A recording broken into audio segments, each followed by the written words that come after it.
আসসালামু আলাইকুম ভিউয়ার্স, কেমন আছো? আশা করি তোমরা ভালো আছো। আজকে আমি তোমাদের সাথে এফার্মেটিভ এবং নেগেটিভ নিয়ে আলোচনা করব, অথবা নেগেটিভ টু এফার্মেটিভ, যেটা ট্রান্সফরমেশনের মোস্ট ইউজড একটা আইটেম, সেটা নিয়ে আলোচনা করব। তো আমি যে শব্দগুলো চেঞ্জ হয় সেই শব্দগুলো আগে লিখছি, সেই শব্দগুলো থাকলে কি হয় সেটা আমি লিখছি। দেখো প্রথমে আছে হলো নেভার। নেভার যদি থাকে ইভার অথবা অলওয়েজ, তার মানে অলওয়েজ যদি অলওয়েজ অথবা ইভার যদি থাকে তাহলে তোমাকে লিখতে হবে নেভার। এভরি যদি থাকে তাহলে লিখতে হবে দেয়ার ইজ নো, তার মানে দেয়ার ইজ নো থাকলে তোমাকে লিখতে হবে হলো এভরি। এভরিবডি থাকলে দেয়ার ইজ নো বডি, তার সাথে হবে হলো বাট অথবা হু হবে, বাট অথবা হু হবে। আর there is nobody but অথবা হু যদি থাকে তাহলে আমরা লিখবো হলো এভরিবডি। তারপরে মাস্ট অথবা হ্যাভ টু, হ্যাভ টুটা দুইভাবে থাকতে পারে, হ্যাজ টু থাকতে পারে, হ্যাড টু থাকতে পারে, অথবা হ্যাভ টু থাকতে পারে। যদি থাকে তাহলে ক্যান নট বাট অথবা ক্যান নট হেল্প অথবা could not help, could not help. একটা জিনিস মনে রাখবা, এই দুটোর পরে ভার্বের সাথে আইএনজি হয়, এটার পরে ভার্বের বেস ফর্ম হয়। মাস্ট থাকলে অথবা হ্যাভ টু হ্যাজ টু যদি থাকে, ক্যান নট বাট অথবা ক্যান নট হেল্প প্লাস ভার্বের সাথে আইএনজি। আর এই কয়েকটা যদি থাকে তাহলে তোমাকে এই কয়েকটা লিখতে হবে। মূল ভার্ব দ্বারা কোনো বাক্যকে যদি নেগেটিভ করতে বলা হয় তাহলে ওই ভার্বের আগে অবশ্যই ডু নট, ডাজ নট অথবা ডিড নট বসবে, ও নেগেটিভ ভার্ব বসবে। যে ভার্বটা থাকবে নেগেটিভ ভার্ব থাকবে। যেমন ধরো অনার থাকলো, অনার একটা ভার্ব, অনার একটা ভার্ব, এটা নেগেটিভ ভার্ব হলো ডিজঅনার, এরকম বসবে। তারপর দেখো নাথিং যদি থাকে এভরিথিং, তারপর বি প্লাস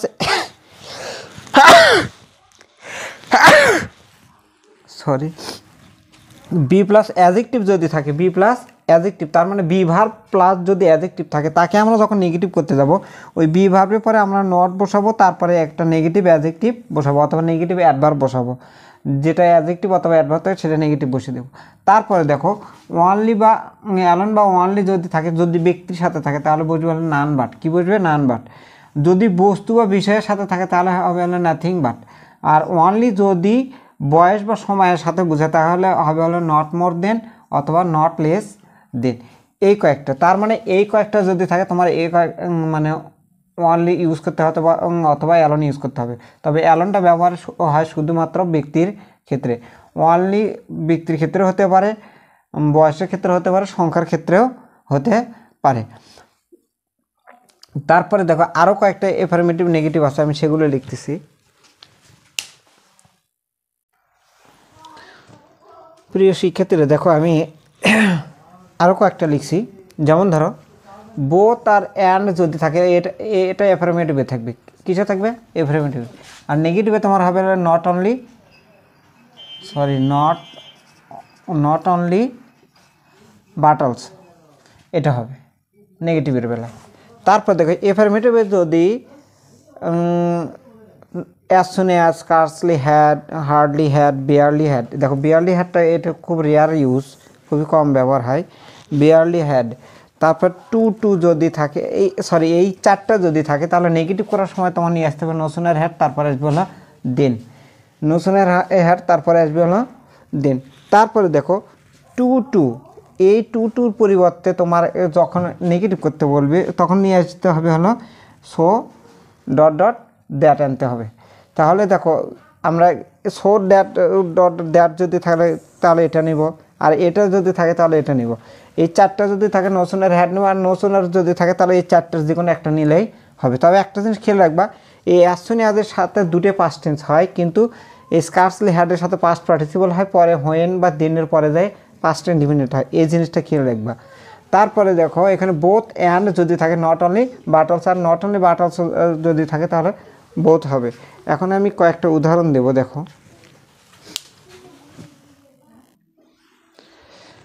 আমি চারটে বাক্য লিখছি।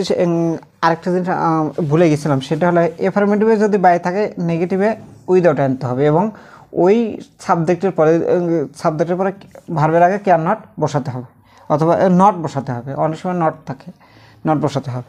আচ্ছা, প্রথমটা দেখি only he can do this. Only ব্যক্তির সাথে আছে, কার সাথে আছে? ব্যক্তির সাথে। আমরা কী শিখছি? ব্যক্তির সাথে যদি থাকে তাহলে নেব হলো নান বাট, আর এভরিথিং ইজ ওকে, কোনো সমস্যা নেই। এভরিবডি আছে, এভরিবডি থাকলে আমরা কি শিখছি, there is nobody, there is nobody দেখো আছে, তারপরে বাট অথবা হু দিলেও কোনো সমস্যা নেই। আচ্ছা, বাট রেসপেক্ট অ্যান্ড অনেস্ট মানে এমন কোনো লোক নাই যে একজন সৎ মানুষকে কী করে না, সম্মান বা শ্রদ্ধা করে না। তারপরে দেখো ওয়ানলি এর পরে বুক একটা হলো বস্তু, এই ওয়ানলি থাকার জন্য এই জায়গাতে হবে নাথিং বাট, কী হবে নাথিং বাট। এখন এখানে যদি বয়স হতো তাহলে নট, তাহলে হতে হলো নট মোর দেন অথবা নট লেস দেন। চতুর্থ নাম্বার যে রুলস সেটা আমরা দেখব, হি মাস্ট ওবে ইট, সে তাকে অবশ্যই এটা কি মান্য করতে হবে। এই মাস্টের পরিবর্তে আমরা লিখবো হলো can not but, he can not but obey it, এটা না মেনেই পারে না, অথবা he can not help obeying it, এখানে হেল্প দিলে অবশ্যই তোমার কি করতে হবে, ওবের সাথে আইন যুক্ত করতে হবে ওবেইং। আচ্ছা, এরপরে আরও কয়েকটা উদাহরণ দিই। দেখো আমি আরও 4টে বাক্য 5টা বাক্য লিখছি। প্রথম যে বাক্যটা লেখা আছে,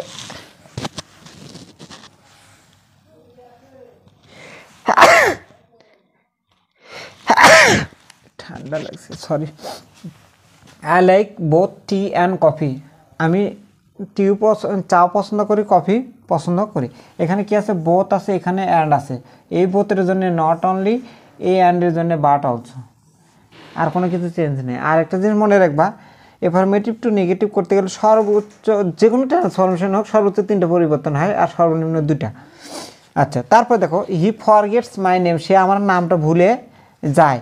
এই ফরগেট আমি বলছিলাম যে মূল ভার্ব যুক্ত যদি থাকে তাহলে সে মূল ভার্বের জন্য আসবে ডু নট অথবা ডাজ নট অথবা ডিড নট প্লাস ওই ভার্বের নেগেটিভ ফর্ম। যেমন ধরো হি ফরগেটস মাই নেম, তার মানে he does not remember my name, সে আমার নামটা ভুলে যায়, তার মানে সে আমার নামটা কী করতে পারে না, স্মরণ করতে পারে না। তারপর দেখো বি ভার্ব যুক্ত বাক্যে যখন নেগেটিভ করতে বলে সেটা হলো হি ইজ অলওয়েজ পাংচুয়াল, সে সর্বদা কি নিয়মনিবর্তিশীল, তার মানে সময় নিবর্তিশীল, তাহলে হি ইজ নেভার লেট, সে কখনো দেরি করে না, তার মানে সে সময় মতোই আসে। তারপর দেখো দে আর পর বি ভার্ব প্লাস অ্যাডজেক্টিভ যদি থাকে তাহলে ওই বি ভার্বের পরে আমরা নট বসাবো, ওই অ্যাডজেক্টিভের নেগেটিভ, পরের নেগেটিভ হলো রিচ। তারপর দেখো he is less wise than you, এটা একটা এফার্মেটিভ বাক্য। এই বাক্যকে যখন আমরা নেগেটিভ করতে যাবো সাবজেক্ট ভার্বে কোনো চেঞ্জ হবে না, মনে রাখবো সাবজেক্ট ভার্বে কোনো চেঞ্জ হবে না। এই প্রথম যে লেস থাকবে তার পরিবর্তে আমরা নট নেব, মনে রাখবো লেস থাকলে নট নেব। আচ্ছা, দেনের পরিবর্তে সো অ্যাজ নেব, মাঝখানে ওয়াইজটা বসে দেবো, আর যা আছে তাই। ভালো করে খেয়াল করো, লেসের পরিবর্তে নট, দেনের পরিবর্তে দুই পাশে সো ডট ডট অ্যাজ অথবা অ্যাজ অ্যাজ, তবে অ্যাজ দিলে একটু না ভুল হয়, সো দিলে নট বা নো আদার সাথে সো হয়। আমি গত একটা রিলসে সেটা দিয়ে দিচ্ছি, দেখো ওয়াইজ সো আর অ্যাজের মাঝখানে আমরা কী বসাবো, ওয়াইজ বসাবো।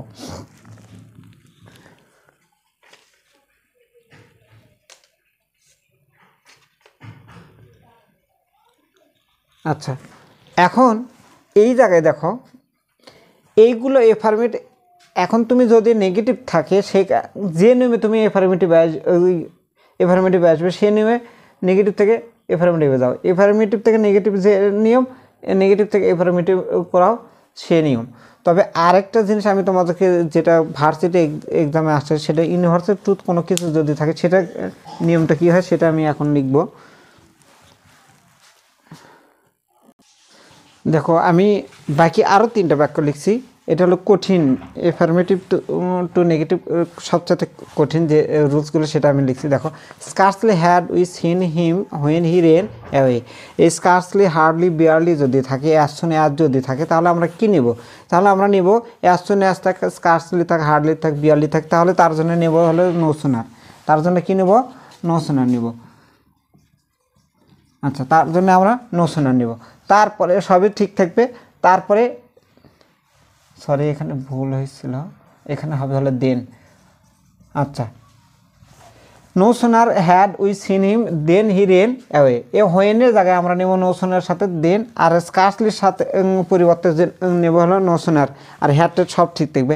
আর এইখানে যদি আমরা অ্যাজ সুন অ্যাজ ইউজ করি, যদি অ্যাজ সুন অ্যাজ থাকে, as soon as we saw him, এরকম যদি থাকে, ভালো করে দেখো, স যদি থাকে তারপরে নোশনের সময় হ্যাড নিতে হবে, স ভার্বের পাস্ট পার্টিসিপল করতে হবে।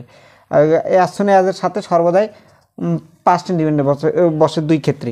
তারপরে দেখো টু টু যুক্ত বাক্যকে যখন আমরা নেগেটিভ করতে যাব, যখন আমরা কী করতে যাবো, নেগেটিভ করতে যাবো, অবশ্যই এই বাক্যের মধ্যে কী আনতে হবে, নেগেটিভ থাকতে হবে। দেখো এই বাক্যটার মধ্যে নো আছে, নো থাকলে বাক্যটা নেগেটিভ। আচ্ছা, the man was too weak to walk, এটা টু উচ্চারণ করে, আসলে টু না, too. The man was so weak, এ টুর পরিবর্তে আমরা নেব হলো সো, এ টুর পরিবর্তে আমরা নেব হলো that. As we know that is one kind of conjunction, after conjunction we have to use a close, একটা ক্লোজ ইউজ করতে হবে।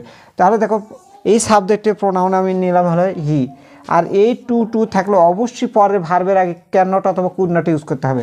তার মানে এটা পাস্ট টেন্স থাকার জন্য কুড নট ইউজ করছি, যেহেতু আছে। This is the symbol of past tense, অতএব তোমাকে ওই জায়গায় পাস্ট টেন্স ইউজ করতে হবে।